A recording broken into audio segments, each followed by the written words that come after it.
최근 전기차 수요가 급증하면서 운전자들 사이에서 배터리 방전을 우려하는 주행거리 불안증이 커지고 있습니다. 충전소 인프라 구축이 시급하다는 지적입니다.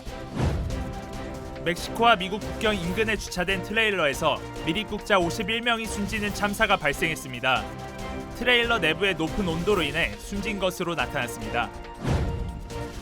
산타클라라 카운티의 로스 게토즈 지역이 캘리포니아주의 최고 명문 학군으로 선정됐습니다. 샌프란시스코의 팔로알토와 LA 카운티의 라카냐다 플린트리지 학군이 그 뒤를 이었습니다. 미국 근로자 절반 이상이 주 1회 재택근무를 하고 있는 것으로 조사됐습니다. 주 5회 재택근무가 가능한 곳은 3분의 1에 달하는 것으로 확인됐습니다. 여러분 안녕하십니까? 6월 28일 첫 소식입니다. 나토 동맹국이 추구할 전략 방향과 관련해 미국 백악관이 중국의 도전이 분명하게 언급될 것이라고 말했습니다. 중국의 위협을 향후 나토 동맹국들이 극복해야 할 도전으로 명시한다는 겁니다. 워싱턴에서 김수진 특파원입니다.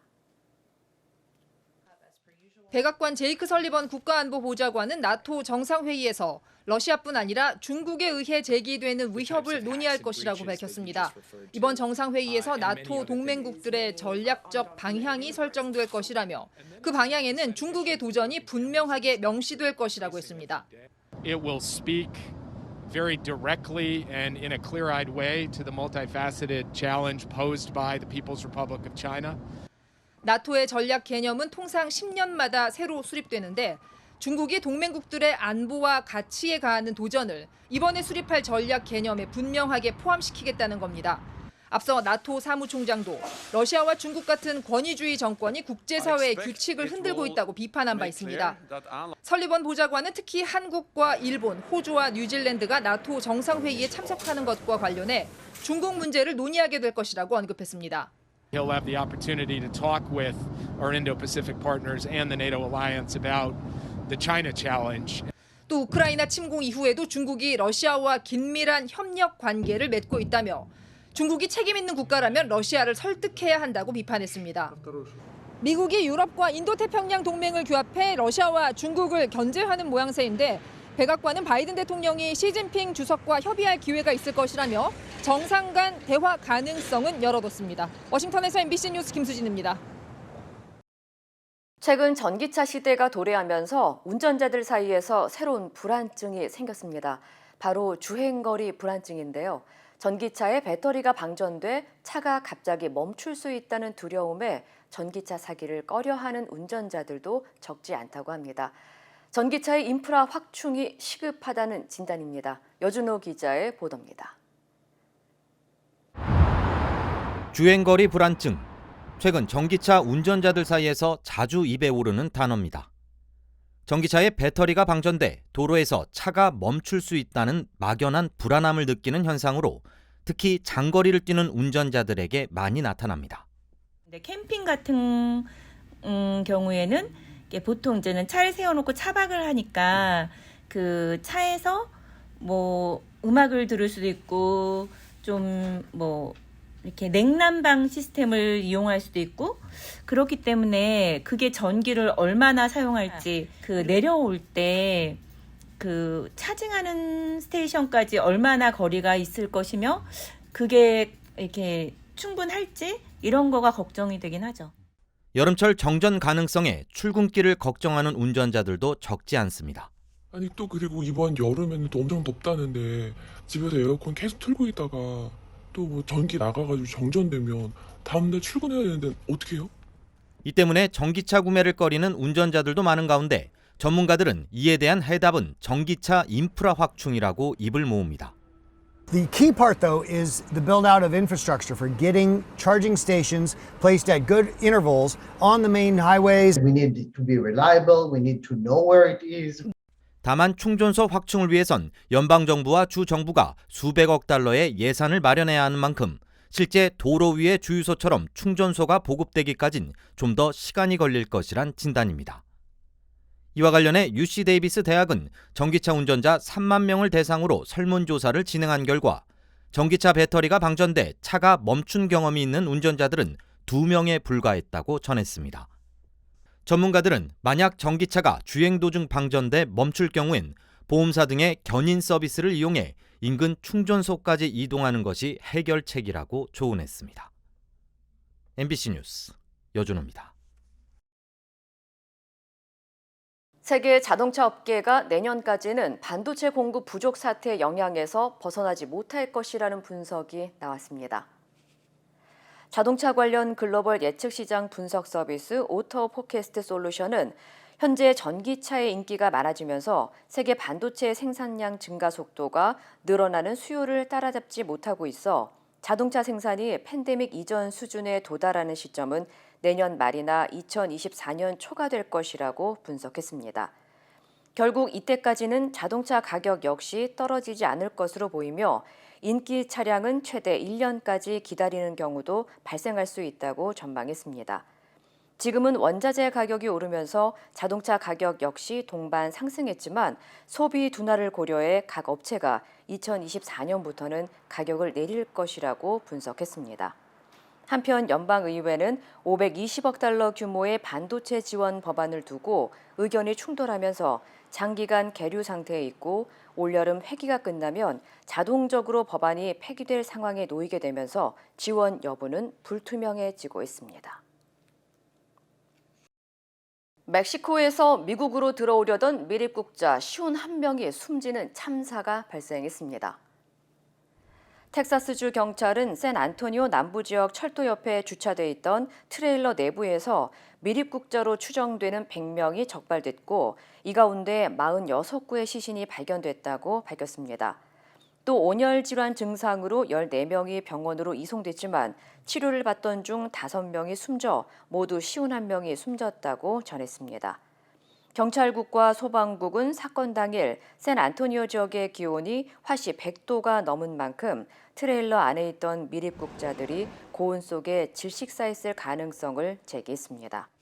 They were suffering from heat stroke, heat exhaustion, no signs of water in the vehicle. There was no visible working AC unit on that rig. Who had families, who were likely trying to find a better life. 현재 당국은 미립국과 관련된 용의자 3명을 체포해 조사 중이라고 전했습니다.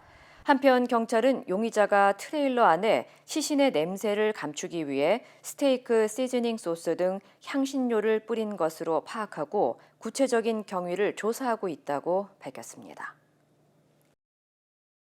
숙박 공유업체 에어비앤비가 전 세계 모든 숙소에서 파티를 벌이는 행위를 금지하기로 했습니다. 에어비앤비는 주위에 지장을 주는 소란스러운 파티와 행사를 영구적으로 금지하고 하룻밤 집을 빌려 대규모 파티를 벌이는 파티하우스도 역시 금지한다고 발표했습니다. 만약 외진 숙소 등에서 몰래 파티를 하다 적발되면 이용자는 계정 정지부터 퇴출까지 제재를 받게 될 것이라고 경고했습니다. 지난해 6,600여 명이 규정 위반으로 자격이 정지된 바 있습니다. 에어비앤비는 지난 2019년 한 숙소에서 총격 사건이 벌어져 5명이 숨진 뒤 잠정적인 파티 금지 조치를 내렸는데 이번에 영구적으로 공식화했습니다. 영주권 등 합법적인 체류 자격이 있는 외국인 80만 명에게 지방선거 투표권을 주겠다는 뉴욕시의 계획이 무산됐습니다. 뉴욕주 대법원은 미국 시민권자가 아니더라도 뉴욕시에 거주한다면 지방선거 투표권을 부여하겠다는 뉴욕시의 조례에 대해 위헌 결정을 내렸습니다. 주 대법원은 뉴욕시 조례는 시민권자에게만 투표권을 부여한 헌법과 상충한다고 지적하고 외국인에게 투표권을 부여하려면 주민 투표 등의 절차를 거쳐야 한다고 덧붙였습니다. 앞서 벌몬트주와 메릴랜드주에서도 비슷한 법안이나 조례가 채택된 바 있습니다. 한편 주 대법원이 위헌 결정을 내림에 따라 뉴욕에서 내년 1월부터 허용하기로 했던 외국인에 대한 투표권 부여는 없던 일이 됐습니다. 캘리포니아주에서 뛰어난 교육 환경인 최고의 학군이 선정 발표됐습니다. 미디어 업체 스테커와 미국 내 학교 평가기관 니치의 자료조사에 따르면 연방인구 센서스국의 지난 2019년 통계를 통해 캘리포니아주의 940학군 중 학생들의 졸업 비율과 교직원의 급여 등을 토대로 8학군을 발표했습니다. 1위는 산타클라라 카운티에 위치한 로스 게토주와 샌프란시스코에 위치한 팔로알토 학군을 각각 1등과 2등으로 선정했습니다.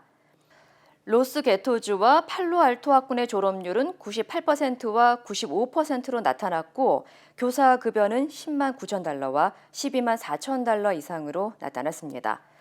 LA 카운티에 위치한 라카나다 프린틀리지와 산타클라라 카운티의 마운틴뷰 그리고 샌디에고 학군이 5위 안에 명문 학교로 뽑혔습니다. 이외에도 샌마리노 교육구와 아카디아 교육구도 10위 안에 포함됐습니다. 한편 전문가들은 원하는 고등학교가 있다면 그 지역으로 이사하거나 거주하면 가능하기 때문에 한인들이 명문 8학군으로 이사가기 위한 입학 전략을 세우기도 한다고 전했습니다. 독립기념일 연휴가 시작되는 오늘 30일부터 본격적인 교통 혼잡이 시작될 것이라는 전망이 나왔습니다. 전미자동차협회 AAA는 다음 주 독립기념일 연휴를 맞아 이번 주말 50마일 이상 장거리 여행을 떠나는 여행객들이 미 전역에서 4,200만 명에 달할 것으로 예상했습니다. 이에 대해 전문가들은 연휴가 본격적으로 시작되는 오는 30일과 31일 저녁부터 도로 정체가 심각해지면서 운전 시간이 평소보다 2배 이상 더 소요될 것으로 전망했습니다. 특히 애틀란타와 보스턴, 시카고, LA, 뉴욕, 시애틀 등 주요 도시의 일부 도로는 미 전역에서 교통 정체가 가장 극심할 것으로 전망된다면서 운전자들이 이른 아침이나 밤늦게 이동할 것을 권장했습니다. 한편 전문가들은 최근 항공업계 인력난 등의 영향으로 항공편이 크게 줄어들면서 이번 연휴 기간 항공편을 이용하는 여행객 수가 지난 2011년 이후 가장 적을 것으로 내다봤습니다. 미국에서 과반수가 넘는 근로자들이 재택근무를 하고 있는 것으로 나타났습니다. 경영 컨설팅 업체 맥킨지는 미국 내 모든 지역에서 다양한 직업군의 재택근무 여부에 대한 설문조사를 진행한 결과 미 전체 근로자 가운데 9,200만 명에 달하는 58%가 일주일 중 최소 하루는 재택근무를 하고 있는 것으로 나타났다고 밝혔습니다. 특히 전체 근로자 가운데 35%는 직장에서 주 5일 재택근무제를 선택할 수 있는 것으로 조사됐습니다. 이어 맥킨지는 응답자 가운데 대다수인 87%가 직장에서 유연근무제가 가능할 경우 원격 근무를 할 것이라고 답했다면서 이는 재택근무가 더 이상 팬데믹에 따른 일시적인 현상이 아니라는 것을 보여준다고 분석했습니다. LA 한인사회에서 개인과 비즈니스 금융을 한꺼번에 관리할 수 있는 통합 플랫폼이 개발돼 눈길을 끌고 있습니다. ABC 회계법인 안병찬 대표는 한인 은행들을 포함한 미 전역 5천여 개가 넘는 은행과 금융기관을 연동해 실시간으로 개인이나 비즈니스의 재정 정보를 확인할 수 있는 플랫폼 BC파이를 개발했다고 밝혔습니다. BC파이는 시간과 장소에 제한 없이 앱을 통해 가계부 등 개인 재정과 비즈니스의 손익 계산 등을 동시에 파악할 수 있는 플랫폼으로 자금 거래가 아닌 금융 정보에 대한 기능만 제공하기 때문에 금융 사고의 위험이 매우 적은 것으로 알려졌습니다. 이 애플리케이션 특징은 3가지로 말씀드릴 수 있는데 우선 보안에 절대적으로 필요하다. 해킹 방지와 예방에 절대적으로 필요하다는 거고, 두 번째는 실시간 가계부를 만든다는 거예요. 그다음에 세 번째는 실시간 손익계산서를 비즈니스 오너라든지 프리랜서들에게 만들어주는 그런 서비스를 제공한다는 이런 것이 가장 큰 장점이라고 볼 수 있습니다. BC파이 애플리케이션은 독립기념일인 오는 7월 4일에 출시될 예정입니다. 콜롬비아의 한 교도소에서 재소자들의 폭동으로 화재가 발생하면서 최소 51명이 숨졌습니다. 콜롬비아 교정당국은 오늘 새벽 1시 20분쯤 서부도시 툴루아의 교도소에서 화재가 발생했고 탈옥을 시도하던 수감자들이 매트리스에 불을 붙여 지금까지 시온 1명이 숨지고 30여 명이 치료를 받고 있다고 밝혔습니다. 해당 교도소에는 1,267명의 수감자가 복역 중이었으며 화재가 발생한 수감동에는 200여 명이 갇혀 있었던 것으로 알려졌습니다. 한편 포르투갈을 방문 중인 이반 두케 콜롬비아 대통령은 트위터를 통해 유족에게 애도를 표하고 교정 당국에 이런 끔찍한 상황을 규명하기 위한 조사에 나설 것을 지시했습니다. 닛산 자동차가 일부 모델에서 주행 중 후드 오작동 가능성이 제기돼 북미 지역에서 대규모 리콜을 실시합니다. 닛산 자동차는 SUV 일부 차량에서 주행 중 후드가 열려 운전자의 시야를 가려 사고로 이어질 수 있는 문제가 발견됐다면서 총 32만 2천 대를 리콜한다고 밝혔습니다. 리콜 대상은 2013년부터 2016년형까지의 패스파인더 SUV입니다. 현재까지 이번 리콜과 관련해 발생한 피해는 아직 보고되지 않은 것으로 알려졌습니다. 한편 닛산 자동차는 오는 7월 18일부터 해당 차종 소유자들을 대상으로 무상 수리 서비스를 제공할 방침입니다. 4년 9개월 만에 한미일 정상회담이 열립니다. 북한 핵 문제가 주요 의제로 오르고 추가 제재 방안도 논의될 전망입니다. 스페인에서 이정은 기자입니다. 윤석열 대통령이 한국과 함께 나토 정상회의에 초대된 기시다 후미오 일본 총리, 조 바이든 미국 대통령과 오늘 밤 스페인 마드리드에서 정상회담을 합니다.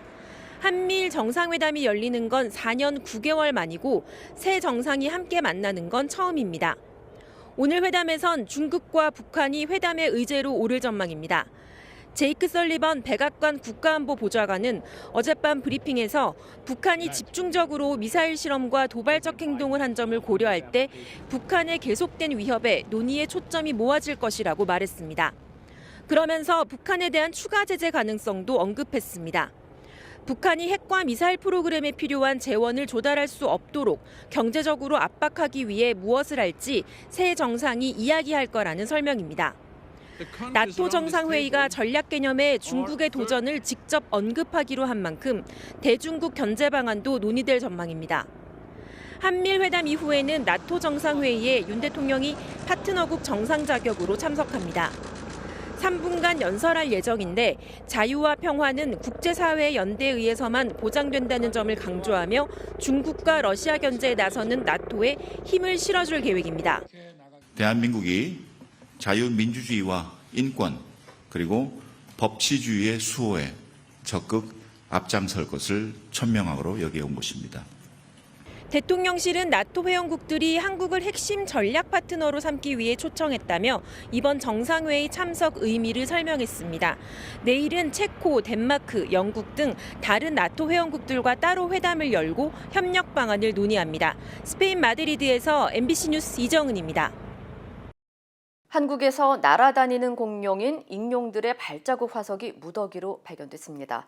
이 화석들이 살아있는 익룡들이 남긴 발자국으로 확인되면서 익룡의 군집 생활이 처음으로 증명됐습니다. 임지은 기자입니다. 전남 화순군 서유리의 공룡 화석지. 2에서 6cm 정도 길이의 뚜렷한 익룡 발자국들이 촘촘하게 박혀 있습니다. 앞발과 뒷발 자국이 선명하고 익룡의 발톱 모양까지 그대로 보입니다. 이곳 공룡 화석지에 익룡 발자국 350여 개가 무더기로 발견됐습니다. 지난 2020년 이 발자국이 발견된 뒤 전문가들은 화석 연구를 진행해 왔습니다. 화석의 이름은 익룡의 흔적이라는 뜻의 테라 이쿠누스. 지금으로부터 9천만 년 전인 중생대 백악기 때 만들어진 것으로 추정됩니다. 다른 익룡 앞발들이 여기저기 지금 많이 찍혀 있습니다. 익룡뼈가 바위에 남겨진 골격 화석이나 둥지 화석이 발견된 적은 있었지만 살아있는 익룡들이 행렬을 이루며 남긴 발자국 화석으론 유일합니다. 특히 작은 크기부터 큰 발자국까지 다양하게 분포해 있는 것으로 미뤄 어린 개체와 성인 개체가 함께 모여 살았던 것으로 보입니다. 지금까지 과학자들이 추정만 했던 익룡들의 군집 생활이 세계 최초로 증명된 겁니다. 화순 서유리 일대는 지난 1999년 육식, 초식 등 1,500개의 공룡 발자국 화석이 발굴되면서 유네스코 세계지질공원의 지질 명소로 지정됐습니다. MBC 뉴스 임지은입니다.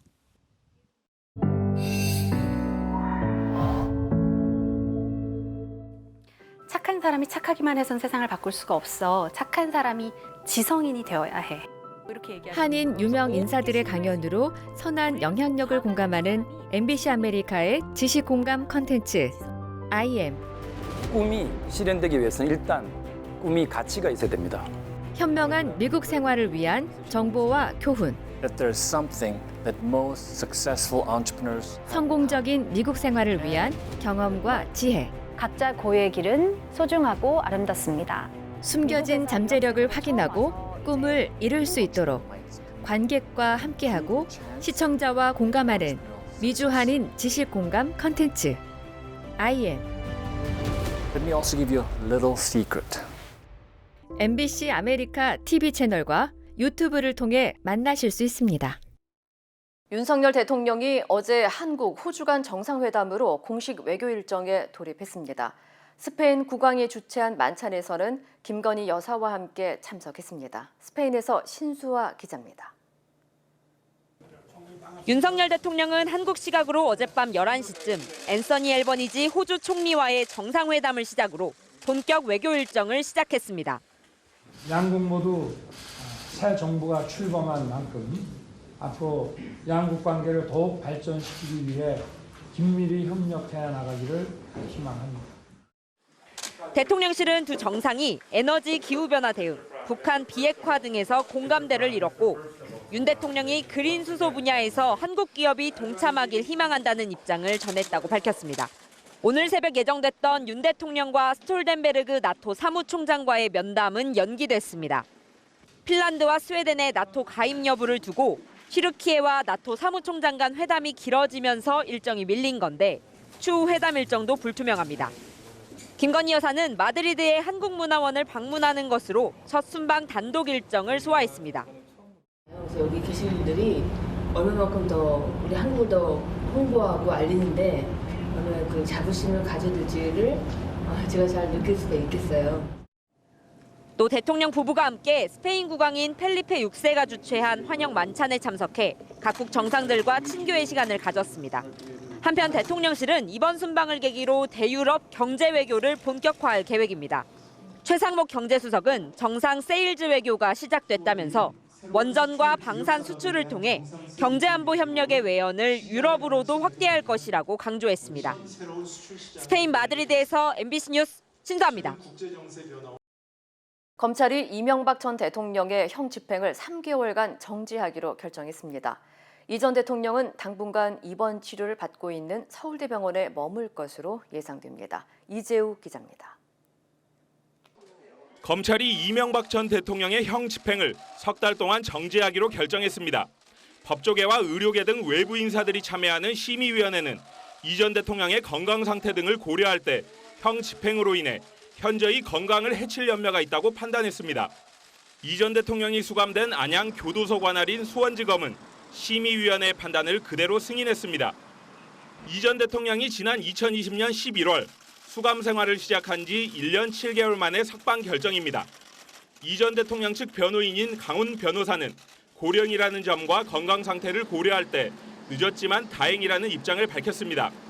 이 전 대통령은 수감 직후 코로나19 감염 우려를 이유로 형 집행정지를 신청했지만 받아들여지지 않았습니다. 이후 당뇨 등 지병으로 입원을 반복해오다 이달 초 형 집행정지를 재차 신청했고 신청 이후 다시 건강 상태가 악화돼 지난주 서울대병원에 입원했습니다. 이 전 대통령은 집행정지 기간 석 달이 끝나면 다시 교도소에 복귀해야 하는데 이 전 대통령 측은 치료를 받으면서 회복 추이를 고려해 형 집행정지를 다시 신청할 수도 있다고 밝혔습니다. 이 전 대통령은 자신이 소유한 자동차 부품기업 다스의 자금을 횡령하고 삼성으로부터 소송비 대납 형식으로 뇌물을 받은 혐의가 유죄로 인정돼 징역 17년형이 확정됐습니다. 이 전 대통령은 현재 3년가량 복역해 여전히 14년의 형기가 남아 있습니다. MBC 뉴스 이재욱입니다. 한국은 전국 곳곳에서 집중호우가 이어지고 있는 가운데 북한에서도 장대비가 쏟아지면서 특히 한국과 인접한 환강댐을 방류할 가능성이 높아지고 있습니다. 댐 방류 시 미리 알려달라는 통지문을 한국 정부가 보내려 했지만 북한은 통지문을 받겠다는 의사도 안 밝히고 있습니다. 곽승규 기자입니다. 커다란 가로수들이 부러진 채 쓰러져 있습니다. 차가 지나다니는 도로에도 물이 넘쳐 흐릅니다. 지난 25일부터 거센 비가 계속되고 있는 평양의 모습입니다. 평양뿐만 아니라 북한 전역에도 폭우가 쏟아져 농경지 피해 등이 잇따르고 있습니다. 이례적으로 기자가 현장 방송하며 긴장감을 전했습니다. 통신 남수 전문 협동농장입니다. 지금 보시는 것처럼 바람이 불면서 많은 비가 지속적으로 내리고 있습니다. 하천 범람이 우려되면서 북한이 우리와 인접한 지역의 댐을 방류할 가능성도 높아지고 있습니다. 특히 북한 임진강 상류에 위치한 환강댐에서 물을 내보낼 경우 남쪽을 향한 강물은 순식간에 불어납니다. 환강댐에서 우리 측 최북단 댐인 군남댐까지의 거리는 불과 57km. 대략 4-5시간이면 강물이 도달할 수 있어 북한이 기습적으로 방류하면 대처가 쉽지 않습니다. 실제 지난 2009년 북한의 방류로 임진강에서 야영객 6명이 숨지기도 했습니다. 남북 합의에 따라 북측이 북측 수역의 댐 방류 시 사전에 우리 측에 통지해 줄 것을. 기상 악화로 한때 연결이 끊겼던 남북 통신선이 다시 연결되면서 정부는 홍수 예방 통지문을 보내려 했지만 북한이 수신 의사를 밝히지 않아 논의가 이루어지지 않고 있습니다. MBC 뉴스 곽승규입니다. 미국 대법원이 연방 차원의 낙태권 보장 판례를 파기했지만 낙태 옹호 단체들이 이를 막기 위해 소송전으로 응수에 나섰습니다. 관련 소식 전해드립니다. 보수 성향주들이 낙태권 폐지 시 낙태를 금지 제한하는 법을 발효하도록 한 트리거 조항을 시행하자 루이지애나주와 유타주 내 낙태 옹호 단체들이 이를 막기 위한 소송을 제기했는데요. 결국 루이지애나주와 유타주 법원은 낙태 금지법 시행을 일시 중단하라는 결정을 내렸습니다. 현재 애리조나와 오하이오주 등에서도 임신 6주 이후 낙태를 금지한 트리거 조항을 문제 삼은 소송이 예고돼 있는데요. 이런 가운데 미국 내에서 강력한 낙태 제한 정책을 시행하던 텍사스주에서도 낙태 옹호 단체가 낸 가처분 소송으로 낙태 금지법 시행이 보류됐습니다. 하지만 법원의 이런 결정은 일시 중단에 불과하기 때문에 결국 주법의 낙태 금지법 시행을 막기에는 역부족이라는 평가가 나오고 있습니다. 약 2000년 전 발생한 대규모 화산 폭발로 묻혀버린 이탈리아 고대 도시 폼페이 유적지에서 몸 안에 알을 간직한 거북 유골이 발굴됐습니다. 이번에 발견된 거북이는 주로 유럽에 서식하는 헤르만 육지 거북으로 알려졌는데요. 유골로 남은 거북이의 몸 길이는 14cm로 작은 굴에서 모습을 드러냈습니다. 폼페이 고고학 연구진은 서기 62년 알을 품은 거북이가 산란을 위해 건물을 찾아왔다가 화산 폭발을 맞은 것으로 추정했습니다. 러시아의 우크라이나 쇼핑센터 공격으로 인한 사망자 수가 18명으로 늘었습니다. 전날까지 크레멘추크 쇼핑센터에서 사망한 민간인은 16명, 부상자는 59명으로 알려졌는데요. 우크라이나 당국은 러시아의 이번 공격으로 총 18명이 숨지고 36명이 실종됐다고 밝혔습니다. 러시아군은 전날 장거리 폭격기를 동원해 서부 쿠르스크 상공에서 약 330km 떨어진 우크라이나 쇼핑몰과 스포츠 경기장에 미사일을 발사했는데요. 국제사회의 비난이 일자 러시아 국방부는 쇼핑센터가 아닌 서방의 무기 저장고를 공격한 것이라고 해명했습니다. 이 시각 세계였습니다. 인터넷과 SNS에서 화제가 된 소식들 알아보는 투데이 와글와글입니다. 손흥민 선수가 프리미어리그에서 자주 선보이는 이른바 찰칵 세리머니. 이 모습을 최근 영국 런던의 한 거리 담벼락에 등장했습니다. 그래피티 작가 데이브 내쉬는 영국계 아시아인 아들이 아시아인 최초로 득점왕을 차지한 손흥민을 닮고 싶어해서 이런 벽화를 그리게 됐다는데요. 흥미로운 사실은 데이비드 내쉬가 손흥민 선수가 뛰고 있는 토트넘의 앙숙이죠. 웨스트햄의 팬이라는 점. 하지만 그는 월드클래스 공격수를 향해 웨스트햄 팬으로서 조금 마음이 아프지만 아주 멋진 사람 손흥민에게 경의를 표한다면서 라이벌팀의 핵심 선수에게 존경의 뜻을 표했습니다. 북중미는 폭염과 가뭄에 시달리는데 남미 콜롬비아는 보고타에서 설경이 펼쳐졌습니다. 나무 위에도 도로에도 눈이 소복이 쌓이자 휴대전화를 꺼내든 사람들. 그럴 것이 이 지역에 무려 60년 만에 눈이 내렸기 때문인데요. 카리브해를 끼고 있는 콜롬비아에서 겨울에 눈이 내리는 곳은 10여 곳. 이마저도 20세기 이후 지구온난화로 빙하와 만년설이 사라지면서 눈을 보기란 그야말로 하늘의 별 따기인 상황이라고 합니다. 때문에 수십 년 만에 이곳에 눈이 내린 건 매우 이례적인 광경이라는데요. 기상 전문가들은 동태평양의 수온이 낮아지는 라니냐 현상이 예측 불허 변화를 가져오고 있다고 입을 모았습니다. 투데이 와글와글이었습니다.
이상으로 6월 28일 화요일 뉴스를 마칩니다. 시청해주신 여러분 고맙습니다.